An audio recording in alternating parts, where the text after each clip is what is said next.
मांगुलकर जी, हमारे state chairman वजाहत मिर्जा साहब, Congress party के तमाम पदाधिकारीगण, शिवसेना के तमाम पदाधिकारीगण, उद्धव साहब ठाकरे गट के, एनसीपी के तमाम पदाधिकारीगण, शरद पवार जी के गट के, आम आदमी पार्टी, बाकी जो भी हमारे महाविकास अघाड़ी के सहयोगी संगठन है, सबका स्वागत करता हूं। कीमत तो बहुत बढ़ गई शहरों में धान की, कीमत तो बहुत बढ़ गई शहरों में धान की, लेकिन विदा न हो सकी बेटी किसान की। मौका मिला तो लोगों ने कुर्सी के वास्ते तस्वीर ही बिगाड़ दी हिंदुस्तान की। यवतमाल वालों, आने वाली 20 तारीख को आपको घरों से बाहर निकलना है और न सिर्फ यवतमाल के भविष्य का फैसला करना है, बल्कि महाराष्ट्र के भविष्य का भी फैसला करना है। एक तरफ वो ताकतें खड़ी हैं जिनकी गारंटी ये है कि अगर उनकी सरकार बनती है तो अंबानी और अडानी का कर्जा माफ होगा, और एक तरफ महाविकास अघाड़ी खड़ी है जो कहती है कि हमारी सरकार बनेगी तो किसानों का कर्जा माफ होगा। ये किसानों का इलाका है। आप अपनी मेहनत से मिट्टी को जोतते हैं, अपना पसीना उस मिट्टी में मिलाते हैं और सोयाबीन और कपास उपजाते हैं, लेकिन सोयाबीन के किसानों के साथ दिल्ली से लेकर के ट्रिपल इंजन तक की सरकार ने जो जुल्म सितम किए हैं वो आपकी आंखों में है। एमएसपी की घोषणा करने के बाद भी आज तक सोयाबीन के किसानों को उनका मूल्य नहीं मिल सका, कपास के किसानों को नहीं मिल सका। लेकिन महाविकास अघाड़ी कह रही है, हमारी गारंटी है, कांग्रेस पार्टी कह रही है कि जैसे ही हमारी सरकार बनेगी हम सोयाबीन के किसानों को 7,000 रुपए पर क्विंटल का रेट देंगे। हम इसकी गारंटी दे रहे हैं। यह बहुत महत्वपूर्ण चुनाव है यवतमाल वालों। पिछली बार आप बहुत थोड़े से चूक गए थे, रह गए थे, एक कसक रही ना पूरे 5 साल आपके दिलो दिमाग में। इस बार उसको खत्म करना है। मैं पूरे महाराष्ट्र में चुनाव प्रचार करता हुआ यहां पहुंचा हूं। पहुंचा क्या हूं मतलब जबरन पकड़ के लाया गया हूं। आज मेरे 7 कार्यक्रम लगे हुए थे, लेकिन वजाहत साहब हमारे स्टेट चेयरमैन हैं और उनकी जिद थी, मुझे राजेंद्र दड्डा जी का फोन आया, उनकी जिद थी कि मैं यवतमाल जरूर जाऊं बाला साहब मांगुलकर जी के लिए। तो ये एक प्रोग्राम ऐड किया गया। मैंने कहा इतनी सुबह आऊंगा, लोगों से कैसे इतनी सुबह मुलाकात हो पाएगी, लोग तो देर रात सोने वाले और सुबह 12-1 बजे उठने वाले लोग हैं। तो वजाहत साहब ने कहा नहीं, हम लोगों को जगह जगह करके लाएंगे, लेकिन ले आएंगे। तो मैंने कहा कोई बात नहीं, यवतमाल में खुद आना चाहता हूं, चाहे मेरी वहां के दानिश्वर लोगों से, वहां के साहित्यिक लोगों से, बौद्धिक लोगों से भी मुलाकात हो जाएगी, तो एक मैसेजिंग करने के लिए मैं जरूर आना चाहता हूं। ये चुनाव बहुत जरूरी चुनाव है। मैं श्रीरामपुर से लेकर के, पाथरी से लेकर, जालना से लेकर के, नांदेड़ से लेकर के, रावेर से लेकर के, जलगांव होते हुए, पुणे होते हुए, सांगली होते हुए, कोल्हापुर होते हुए, शोलापुर होते हुए, अमरावती होते हुए, अकोला होते हुए यहां पहुंचा हूं।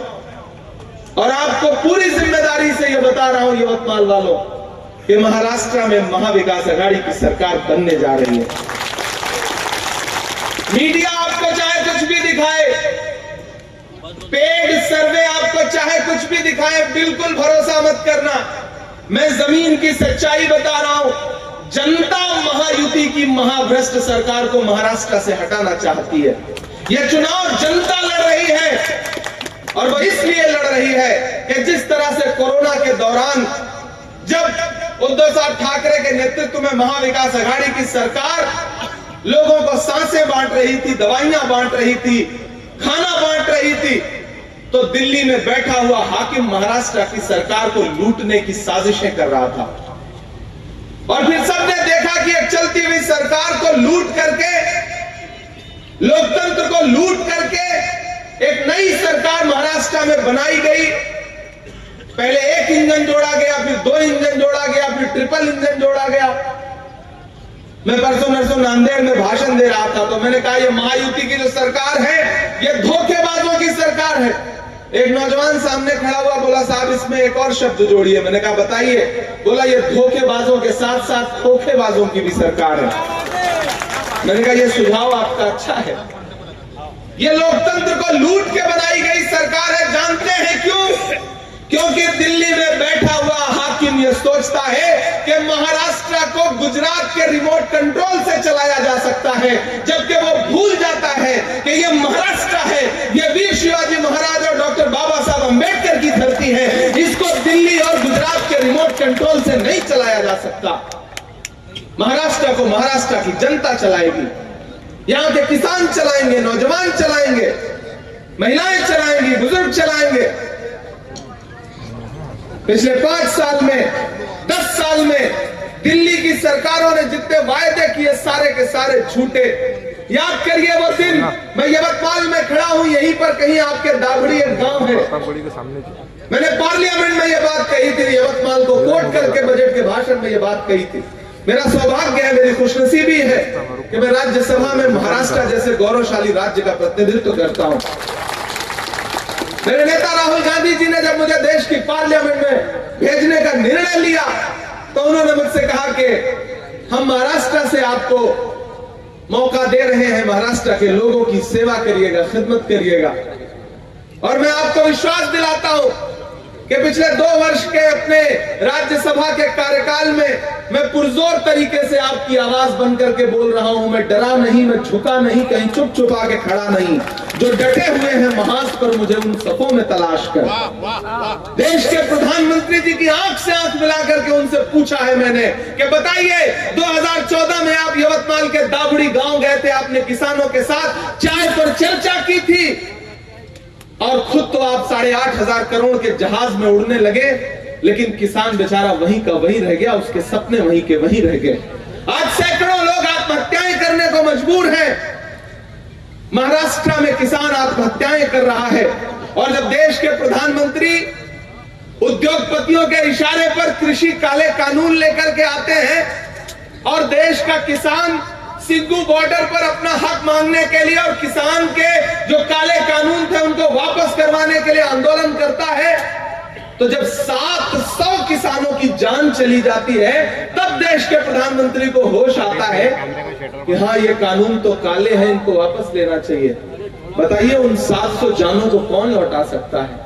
महाराष्ट्र के किसानों की आत्महत्याएं जो हो रही है इसकी जिम्मेदार सीधे भाजपा सरकार है। किसानों से वादा करके गए हुए लोग पलट के कभी झांकने आए ही नहीं। मैं यहां यवतमाल में खड़ा होकर के आप सबसे गुजारिश करता हूं कि ये इलेक्शन बहुत जरूरी इलेक्शन है। ये सीधे महायुति और महाविकास अघाड़ी के बीच में लड़ाई है। जिस तरह से पिछले 1 हफ्ते से कभी उद्धव ठाकरे साहब, कभी खड़गे जी, कभी मेरा मुसलसल बैग चेक किया जा रहा है। हम जहां भी लैंड करते हैं उड़न दस्ता आता है, आपके बैग में क्या है, आप पैसा लेके जा रहे हैं क्या, चेक करवाइए। कल मैं जब लैंड किया तो हेलीपैड पे पूरा एकदम छापामार दस्ता आया। बोले इमरान साहब बैग खोल के दिखाइए, हमें चेक करना है आपके बैग में क्या है। मैंने कहा मैं तो शायर आदमी हूं, मेरे बैग में मोहब्बत के अलावा क्या हो सकता है, आप चेक कर लीजिए। लेकिन मैंने उनसे पलट के पूछा कि आप उद्धव ठाकरे साहब के बैग की जो बार बार तलाशी ले रहे हैं, जो अपमानित करने की कोशिश कर रहे हैं, महाराष्ट्र 20 तारीख को इसका बदला लेगा। दिल्ली के इशारे पर विपक्ष को इतना दबाने की कोशिश मत करिए, क्योंकि गमों की आंच में भी मुस्कुरा कर चलना पड़ता है। ये दुनिया है, यहाँ चेहरा सजा कर चलना पड़ता है। तुम्हारा कद मेरे कद से बहुत ऊंचा सही, लेकिन चढ़ाई पर कमर सबको झुका कर चलना पड़ता है। ये याद रखिए कि महाराष्ट्र 20 तारीख को एक ऐसा बहुमत देगा महाविकास अघाड़ी को कि ये जो महायुति की महाभ्रष्ट सरकार है, जिन्होंने पहले राजनीतिक दलों को तोड़ा, फिर चुनाव निशान छीन लिए। मैं अमरावती गया था तो मीडिया के साथियों ने मुझसे कहा कि वो अब तो जो घड़ी चुनाव निशान है वो उनके पास है। मैंने कहा किसी की घड़ी छीन सकते हो, उसका समय थोड़े ही छीन सकते हो। तो इस सरकार को उखाड़ फेंकने के लिए और बाला साहब मांगुलकर जी के लिए जो पिछली बार कोर कसर रह गई थी, और इस बार तो माहौल भी बदला हुआ है, फजा भी बदली हुई है। इस बार जो हाथ का पंजा है उसमें मशाल है, तो इंकलाब तो आना ही आना है, क्रांति तो आनी ही आनी है। हाथ का पंजा है, उसमें मशाल है, तुतारी बजाइए, बिगुल बजाइए और जितने गद्दार हैं उनको भगाइए, क्योंकि यही महाराष्ट्र की आवाज है। मैं यवतमाल के साथियों से और सभी समाज के लोगों से ये कहना चाहता हूं कि एक भी वोट इधर उधर देने का मतलब है भाजपा को फायदा पहुंचाना। लड़ाई सीधे महाविकास और महाआघाड़ी के बीच में है, महाआघाड़ी और महायुति के बीच में है। भाजपा जब सीधी लड़ाई में नहीं जीत पाती है ना, तो अपने कुछ दोस्त लेकर के आती है कि भैया 500 तुम काट लो, 1000 वोट तुम काट लो, 2000 तुम काट लो। इसलिए एक भी वोट इधर उधर कहीं किसी दोस्ती में, मोहब्बत में, रिश्तेदारी में अगर आपने बर्बाद किया तो सीधे भाजपा को फायदा होगा। सियासत जज्बात का नाम नहीं है, सियासत रिश्तेदारियां निभाने का नाम नहीं है। सियासत बहुत समझदारी से आने वाली नस्लों के मुस्तकबिल के लिए गए फैसले का नाम है। इसलिए मैं साथियों आपसे गुजारिश करता हूं कि मैं बहुत दूर से चल के आया हूं, पिछली 15-16 रातों से मुसलसल सफर कर रहा हूं। पहले झारखंड चुनाव प्रचार में था, फिर लगातार महाराष्ट्र के एक मतदार संघ में कभी 5 रैलियां, कभी दिन में 6-7 लगातार सभाएं कर रहा हूं। आज भी 5 सभाएं हैं, इसलिए बहुत सुबह सुबह आपसे मिलने आ गया। आपकी नींद में थोड़ी खलल डाली हमने, उसके लिए माफी भी चाहते हैं, लेकिन इस समय नींद से बेदार करना जरूरी भी है, समझाना जरूरी भी है। और बाला साहब मांगुलकर जी को सर्व समाज का वोट मिल रहा है। एक चीज याद रखना यवतमाल वालों, कि किसी एक समाज के वोट से न कोई आमदार बन सकता है, न खासदार बन सकता है। सभी समाजों का वोट जरूरी होता है, और सभी समाजों का वोट बाला साहब मांगुलकर जी के साथ है, कांग्रेस के साथ है, महाविकास आघाड़ी के साथ है। हर वफा जिंदा जावेद नहीं होती है, दिल का हर जख्म कहीं दिल का कमल बनता है। जब शहंशाह भी हो, इश्क भी हो, दौलत भी, तब कहीं जाके कोई ताजमहल बनता है।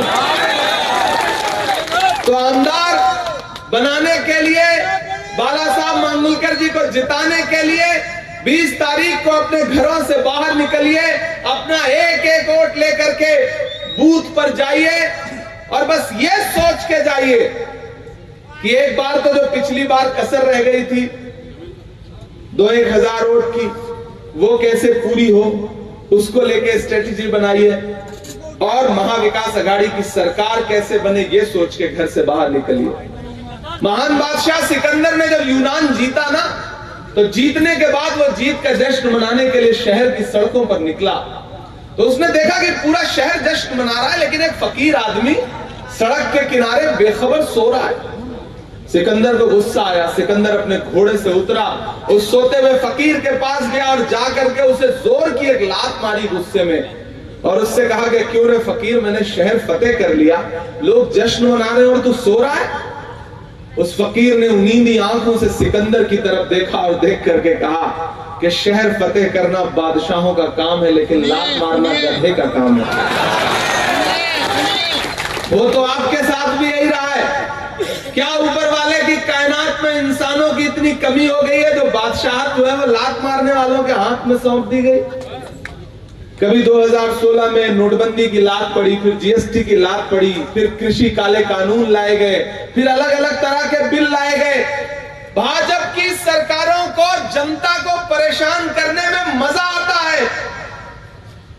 एक दिन भाजपा के एक नेता खड़े होकर के पार्लियामेंट में भाषण दे रहे थे, महंगाई पर, गरीबी पर। मैं खड़ा हुआ, मैंने कहा आपको कोई हक नहीं है महंगाई और गरीबी पर बात करने का। अरे आपकी सरकारें तो वो सरकारें हैं जो फिल्में टैक्स फ्री करती हैं और कफन पर जीएसटी लेती हैं। आपको शर्म आनी चाहिए। प्रधानमंत्री जी एक दिन भाषण कर रहे थे, बोले बताओ कांग्रेस वालों 70 साल में क्या बनाया। मैं इधर से खड़ा हुआ, मैंने सोचा गिनाना शुरू करूं, तब तक खड़गे जी बोले इमरान मत बताओ, जो बताओगे ये उसको भी बेच देंगे, इनका काम से बेचने का है। मैंने कहा ये बात आपने आपने बहुत सही कही है सर। मैं बैठ गया, मैंने कहा सुझाव सही है इनका। आजकल मैं कुछ ज्यादा नहीं करता, जब भी वो आते हैं पार्लियामेंट में तो मैं उनको उनके पुराने भाषण याद दिलाता हूँ कि आप 2014 में कहा करते थे कि भाइयों बहनों, देश के खजाने की चाबी मुझे सौंप दो, मैं देश नहीं लुटने दूंगा, चौकीदारी करूंगा।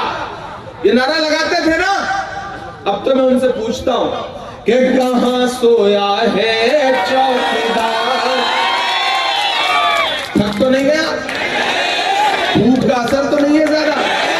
नया पाने की चाहत में पुराना छूट जाता है, तुझे अपनाऊं तो मुझसे जमाना रुक जाता है। मोहब्बत पढ़ने लिखने में बहुत आसान है, लेकिन मोहब्बत को निभाने में पसीना छूट जाता है। कहां सोया है चौकीदार, कहां सोया है चौकीदार?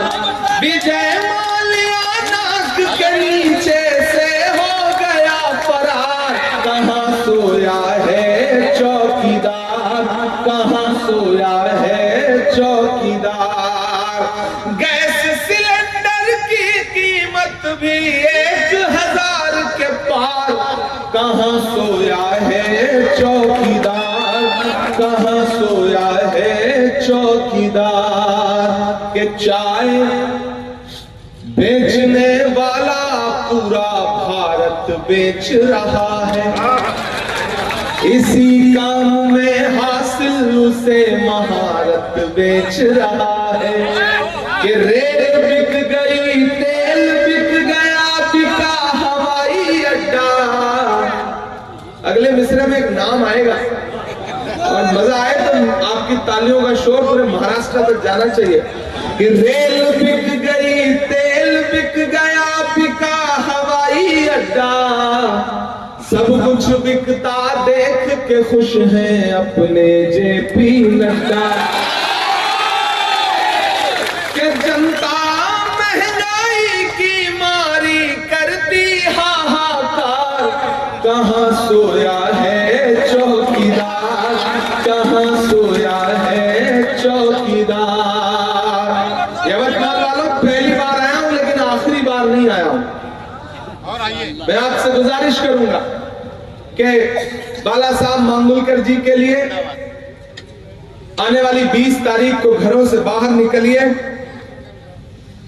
दायरे में सिमट के आया है बाला साहब के लिए, दायरे में सिमट के आया है। हाँ, वापस पलट के आया है। जी एक बार। हाँ, मुझे तारिक भाई लोखंडवाला साहब, इन्होंने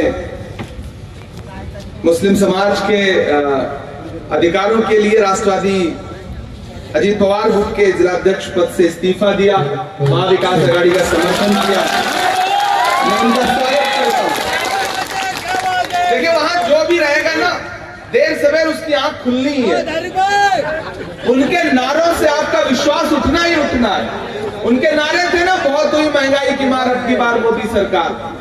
फिर क्या हुआ? जो पेट्रोल डीजल 58 रुपए का था वो 100 रुपए का हो गया, जो गैस सिलेंडर 400 का था वो 1000 का हो गया।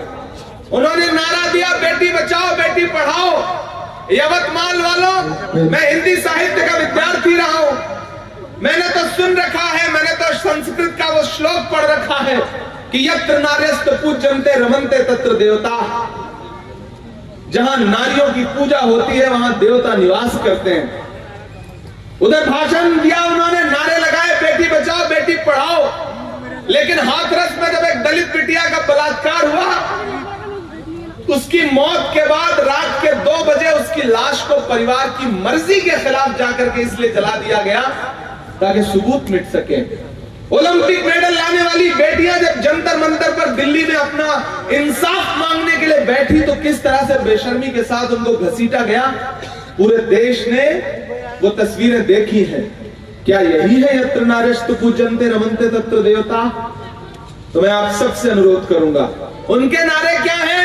बटेंगे कटेंगे, मंगलसूत्र छीन ले जाएंगे, भैंस खोल ले जाएंगे, उल्टा लटका देंगे, ढहा देंगे। हमारे नारे क्या हैं? आइए नफरत के बाजार में मोहब्बत की दुकान खोलते हैं। ये लड़ाई प्रेम और घृणा के बीच में है, मोहब्बत और नफरत के बीच में है। अब आपको तय करना है कि आप कहां खड़े हैं। इसलिए यवतमाल वालों, मेरी आपसे गुजारिश है, चूंकि अगली सभाओं के लिए पहुंचना है, देर करूंगा तो सभाएं छूट जाएंगी और समय बहुत कम है। मेरा आपसे वादा है, एक बहुत विनम्रता के साथ, मैं आपका खासदार भी हूं। मैं आपके बीच में ये कहने आया हूं कि मांगुलकर जी को जिताइए, एक आमदार जिताइए, एक खासदार साथ में फ्री पाइए। इससे अच्छा ऑफर कुछ नहीं हो सकता है। यवतमाल के डेवलपमेंट के लिए ये अपनी सरकार से असेंबली में लड़ेंगे, ये हम आपको विश्वास दिलाते हैं। और यवतमाल के डेवलपमेंट के लिए जब इनकी निधि कभी कम पड़ेगी ना, तो मैं इनको अपना ब्लैंक लेटर पैड निधि का दे दूंगा कि लीजिए। मैं आपके लिए जनता से अपील करने गया था और जनता ने मेरी बात पे भरोसा जताया था, तो उनका हक है। मैं आपका हूं, आपकी वजह से हूं। आपने दुआओं में मेरे लिए कभी कुछ अच्छे लफ्ज बोले थे, शायद उसका सिला है कि मेरे जैसे एक आम परिवार से आने वाले बेटे को हमारी पार्टी ने देश की पार्लियामेंट में प्रतिनिधित्व का मौका दिया। बदन में जो भी लहू है तेरी अमानत है, बदन में जो भी लहू है तेरी अमानत है, जहां जहां हो जरूरत वसूल कर लेना। बहुत शुक्रिया। जाते जाते बस ये 4 मिसरे पढ़ के जाता हूं, नहीं तो आप छोड़ेंगे नहीं, मैं जान रहा हूं। ठीक है जी, ये जो जुल्म की बातें करने आए, डराने आए, धमकाने आए, उनसे तो बस ये कहिए कि जुल्म करती है जवानी भी नहीं मांगोगे, खून में अपने रवानी भी नहीं मांगोगे। मेरे मिट्टी के घरौंदों पे बरसने वालों, मैं जो गरजूंगा तो पानी भी नहीं मांगोगे। और उनसे कहिए कि दायरे में सिमट के आएगा, जहां भी है, जैसे भी है। इलेक्शन सिर्फ वोट देने का नाम नहीं है, सपोर्ट देने का भी नाम है। आज से इस इलेक्शन को बाला साहब मांगुलकर बन के लड़िए, राहुल गांधी बन के लड़िए, उद्धव ठाकरे बन के लड़िए, बाला साहब उद्धव ठाकरे के साथ साथ शरद पवार जी बन के लड़िए। इस इलेक्शन को अपना समझ के लड़िए, ऐसा लगे कि आप अपनी सरकार बनाने के लिए चुनाव लड़ रहे हो। दायरे में सिमट के आएगा, हर रवायत से हट के आएगा, आंधियों को जरा खबर कर दो। आपकी तालियों का शोर पूरे यवतमाल में जाना चाहिए। आंधियों को जरा खबर कर दो, शेर वापस पलट के आएगा। उठाइए अपना एक एक हाथ, जहां है वहीं खड़े हो जाइए और उठाइए अपना एक एक हाथ। भरोसा दिलाइए यवतमाल वालों कि 20 तारीख को घरों से बाहर निकलेंगे, अपना एक एक वोट बाला साहब मांगुलकर जी को दे करके आएंगे। कांग्रेस के हाथ के पंजे के सामने वाला बटन दबाएंगे, कांग्रेस का आमदार बनाएंगे, महाविकास आघाड़ी की सरकार बनाएंगे। 23 को रिजल्ट आएगा, फिर उसके बाद फिर आपका शुक्रिया अदा करने के लिए